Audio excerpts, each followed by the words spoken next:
Hi dears, welcome to a gun family. എൻ്റെ എല്ലാ USSന്റെ കുട്ടികൾക്കും എ ഗണിലേക്ക് ഹാർദമായ സ്വാഗതം. അപ്പം നിങ്ങൾ എല്ലാവരും എക്സാമിൻ്റെ പഠിത്തത്തിലൊക്കെ ആയിരിക്കും. അപ്പം നിങ്ങൾ ചോദിച്ചതിന് പ്രകാരമാണ് മിസ് ഇവിടെ സാഹിത്യകാരന്മാർ അവരുടെ അപരനാമങ്ങൾ എന്ന് പറയുന്ന ഈ ഒരു സെക്ഷൻ ഇവിടെ എന്താണ് കണ്ടക്ട് ചെയ്തിരിക്കുന്നത്. കാരണം വെച്ചാൽ നമ്മൾ പ്രധാനമായിട്ടും പഠിക്കേണ്ട കുറേ എഴുത്തുകാരന്മാരും അവരുടെ അപരനാമം അവരെന്ത് പേരിലാണ് അല്ലെ പല ആളുകളും എന്താണ് കേരള മോപ്പസാങ്, അങ്ങനെ എന്താണ് ജനകീയ കവി, ഇത്തരത്തിലൊക്കെ ആയിരിക്കും അറിയപ്പെടുന്നത്. അതാരാണ് അല്ലെ അവരെ ഇനി ചിലപ്പോൾ എന്താണ് പേര് തന്നിട്ട് അറിയപ്പെടുന്നത് എന്ത് പേരിലാണ്, ഇങ്ങനെയൊക്കെ ആയിരിക്കും നമ്മളോട് ചോദ്യം ചോദിക്കുന്നത്. അപ്പൊ നമ്മൾ എന്തറിഞ്ഞിരിക്കണം? യെസ്, അവരുടെ അപരനാമങ്ങളും അത് ആരെയാണ് വിളിക്കുന്നത് എന്നുള്ള ആരാണോ ആ സാഹിത്യകാരൻ അവരെയും നമ്മൾ അറിഞ്ഞിരിക്കണം. അപ്പം ഈ വീഡിയോയിലേക്ക് കടക്കാം. അപ്പൊ മാക്സിമം നമുക്ക് പെട്ടെന്ന് നിങ്ങൾ അറിയാത്തവരുണ്ടെങ്കിൽ എഴുതിയെടുത്ത് തന്നെ പഠിച്ചോളണം ആരൊക്കെ എന്തൊക്കെ പേരിലാണ് അറിയപ്പെടുന്നത്. ശക്തിയുടെ കവി എന്നറിയപ്പെടുന്നത് നമുക്കറിയാമല്ലേ, ഇടശ്ശേരിയാണ്. ശക്തിയുടെ കവി എന്നറിയപ്പെടുന്നത് ആരാണ്? ആ പേരിൽ തന്നെ ഉണ്ടല്ലേ, ഇടി എന്ന് ആലോചിച്ചാൽ മതി. ഇടശ്ശേരിയാണ് ആര്? ശക്തിയുടെ കവി. ഇനി അതുപോലെ തന്നെ കാച്ചിക്കുറുക്കിയ കവിത, ആരുടെ കവിതകളെ നമ്മൾ കാച്ചിക്കുറുക്കിയ കവിതകൾ എന്ന് പറയുന്നത്?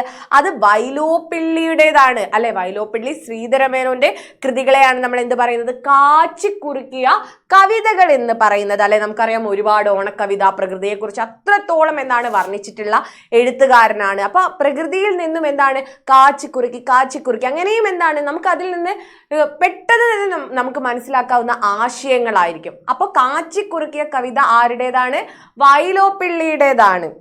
ഇനി ആരാടാ ജനകീയ കവി? നമുക്കറിയാം ഏറ്റവും കൂടുതൽ ഇന്നും നമ്മൾ രസകരമായിട്ട് കേട്ടിരിക്കുന്ന അല്ലെ കവിതകൾ ആരുടേതാ? നമ്മുടെ കുഞ്ചൻ നമ്പ്യാരുടേതല്ലടാ അല്ലെ. നമ്മൾ എന്താണ് ഓട്ടംതുള്ളലൊക്കെ നമുക്ക് അത്രത്തോളം ഇഷ്ടമാണ്. അങ്ങനെ ജനങ്ങളുടെ ഹൃദയത്തിൽ ഇടം പിടിച്ചിട്ടുള്ള കവിയാണ് ആര്? നമ്മുടെ കുഞ്ചൻ നമ്പ്യാർ. അദ്ദേഹത്തെയാണ് നമ്മൾ എന്ത് പറയുന്നത്? കവിത ചാട്ടവാറാക്കി അല്ലെ. നമുക്കറിയാം സാമൂഹിക പരിഷ്കരണം അല്ലെ, കവിത ചാട്ടവാറാക്കി അതിലൂടെ സാമൂഹ്യ വിമർശനമൊക്കെ നടത്തിയിട്ടുള്ളത് കൊണ്ടാണ് അദ്ദേഹത്തിന് എന്ത് പറയുന്നത്? കവിത ചാട്ടവാറാക്കിയ കവി എന്നുകൂടെ പറയുന്നത്. അപ്പൊ കുഞ്ചൻ നമ്പ്യാരാണ് ജനകീയ കവി, കുഞ്ചൻ നമ്പ്യാരാണ് എന്ത്? കവിത ചാട്ടവാറാക്കിയ കവിയും. ഇനി ആധുനിക മലയാള ഭാഷയുടെ പിതാവ് നമുക്കറിയാലോ, തുഞ്ചത്ത് രാമാനുജൻ എഴുത്തച്ഛൻ. ഇനി തൂലിക, നേരത്തെ നമ്മൾ പറഞ്ഞത് എന്താണ്? കവിതയാണ്. എന്നാൽ തൂലിക, ഇങ്ങനെ നമുക്ക് കൺഫ്യൂഷൻ ഉണ്ടാകാം. അപ്പൊ നിങ്ങൾ പെട്ടെന്ന് ചാടിക്കേറി എഴുതരുത്. അപ്പൊ നേരത്തെ ചോദിച്ചത് എന്താണ്? കവിതയാണ്. ഇതെന്താണ്? തൂലികയാണ്. അപ്പൊ തൂലിക അല്ലെ, കവിതയല്ല, പേനല്ലേ. തൂലിക പടവാളാക്കിയ കവിയാണ് ആര്? വയലാർ അല്ലെ. ആരാണ്? വയലാറാണ്. അപ്പൊ തൂലിക എന്ന് കേട്ടാൽ വയലാറിനെ ആലോചിക്കണം അല്ലെ. വയലിലാണ് എന്ത് പേന ഇട്ടത്, തൂലിക ഇട്ടതെന്ന് ആലോചിക്കാം. അപ്പം തൂലിക എന്താണ്? പടവാളാക്കിയ കവി ആരാണ്? വയലാറാണ്. ഇനി അടുത്തത് ആരാ? ആശയഗംഭീരൻ. ആശാൻ പേര് തന്നെ ഉണ്ട്. ആശാൻ ആശയഗംഭീരൻ. ഉള്ളൂർ ഉജ്ജ്വല ശബ്ദാഢ്യൻ അല്ലെ. ഉള്ളൂർ ഉജ്ജ്വല മിസ് പഠിപ്പിച്ചു തന്നിട്ടുണ്ടായിരുന്നു അല്ലെ. ഇനി ആരാണ്? നമ്മുടെ കുമാരനാശാൻ അങ്ങനെയാണ്, സ്നേഹഗായകൻ. ആശാൻ ആശയഗംഭീരൻ, ഉള്ളൂർ ഉജ്ജ്വല ശബ്ദാഢ്യൻ.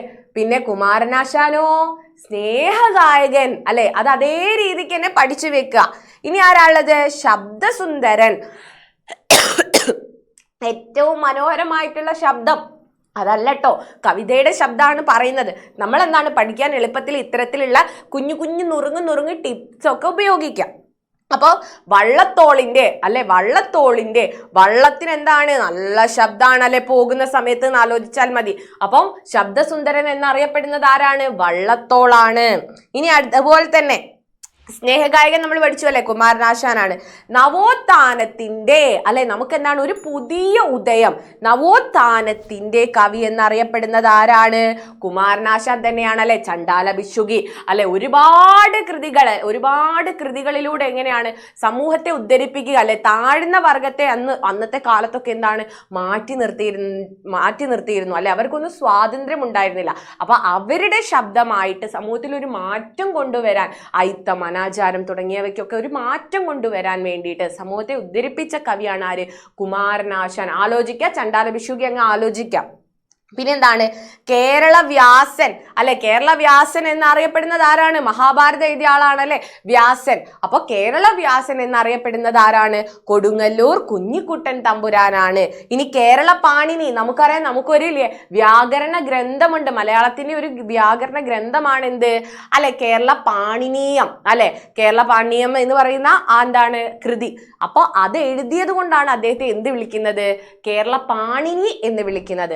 ആരാ അത് എഴുതിയത്? AR രാജരാജവർമ്മയാണ് അല്ലെ? രാജരാജവർമ്മയാണ് എന്ത് എഴുതിയിട്ടുള്ളത്? വ്യാകരണ ഗ്രന്ഥമായിട്ടുള്ള കേരള പാണിനീയം എഴുതിയിട്ടുള്ളത്.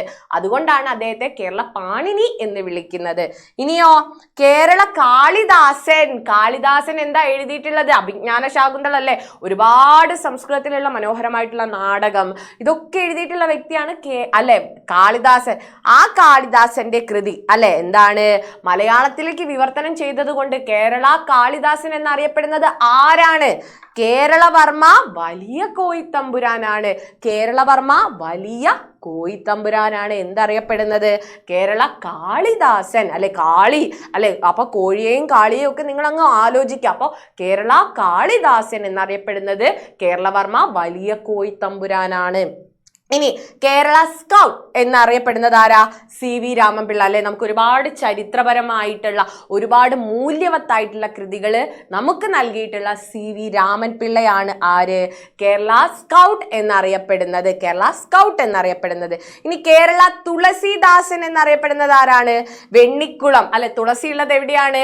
വെണ്ണിക്കുളത്താണ്. തുളസി ഉള്ളത് വെണ്ണിക്കുളത്താണ് അല്ലെ? തുളസി ആരോ വെണ്ണിക്കുളത്ത് കൊണ്ടുവച്ചു, കുളത്തിലിട്ടു അല്ലെ? അപ്പം കേരള തുളസീദാസൻ എന്നറിയപ്പെടുന്നത് വെണ്ണിക്കുളം ഗോപാലക്കുറുപ്പാണ്. നമ്മൾ പഠിച്ചു. ഒന്നുകൂടെ നിങ്ങൾ ആലോചിക്കണം. ഇവിടെ നിങ്ങൾ നോക്കിയേ, കേരള വാഗ്മികി എന്നറിയപ്പെടുന്നത്, നമ്മൾ കേരള വ്യാസൻ ആരാന്ന് പറഞ്ഞു? കൊടുങ്ങല്ലൂർ കുഞ്ഞിക്കുട്ടൻ തമ്പുരാനാണെന്ന് നമ്മൾ പഠിച്ചു. അങ്ങനെയാണെങ്കിൽ കേരള വാഗ്മികി ആരാണ്? രാമായണം എഴുതിയതാണ് വാഗ്മികി. അപ്പൊ കേരള വാഗ്മികി എന്നറിയപ്പെടുന്നത് ആരാണ്? വള്ളത്തോളാണ് അല്ലെ?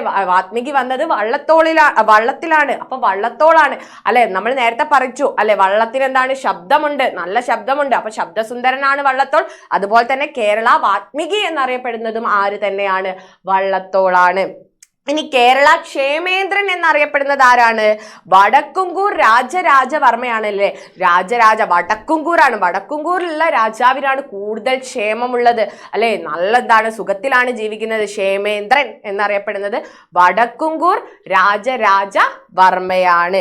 ഇനി കേരള ഹർഷൻ എന്നറിയപ്പെടുന്നത് ആരാണ്? കേരള ഹർഷൻ എന്നറിയപ്പെടുന്നത് ആരാണ്? ഉള്ളൂരാണ്. കേരള ഹർഷൻ എന്നറിയപ്പെടുന്നത് ഉള്ളൂരാണ്. ഇനി നമ്മൾ CV രാമൻപിള്ള നേരത്തെ നമ്മൾ പഠിച്ചില്ലേ? കേരള സ്കൗട്ട് എന്നറിയപ്പെടുന്ന CV രാമൻപിള്ളയെ നമ്മൾ എന്താണ്? കേരള സ്കൗട്ട് എന്നറിയപ്പെടുന്ന CV രാമൻപിള്ളയെ നമ്മൾ മറ്റൊരു പേര് കൂടെ വിളിക്കാറുണ്ട്. എന്ത്? വാഗ്ദേവതയുടെ വീരഭടൻ എന്നുകൂടെ വിളിക്കാറുണ്ട്. വാഗ്ദേവതയുടെ വീരഭടൻ എന്നുകൂടെ നമ്മൾ എന്താണ് വിളിക്കാറുണ്ട്. ഇനി വള്ളത്തോളിന് ഇത് മാത്രമല്ല, വള്ളത്തോളിന് ശബ്ദസുന്ദരൻ, അതുപോലെ തന്നെ കേരള വാഗ്മികി, ഇത് മാത്രമല്ല പേര്. പിന്നെ എന്തൊക്കെയുണ്ട്? കേരള ടെന്നിസൺ ഉണ്ട്, കേരള ടാഗോർ ഉണ്ട്, സംസ്ഥാന കവി ഉണ്ട്, ശബ്ദസുന്ദരൻ ഉണ്ട്. ഇതൊക്കെ നമ്മൾ വിളിക്കുന്നത് ആരെയാണ്? വള്ളത്തോളിനെയാണ്. നിളയുടെ കഥാകാരൻ എന്നറിയപ്പെടുന്നത് ആരാണ്? നമ്മുടെ MT ആണ്. MT ഏത് സമയം അദ്ദേഹത്തിന്റെ ഏത് കൃതിയും എഴുതുന്നത് എവിടെ വെച്ചിട്ടാ?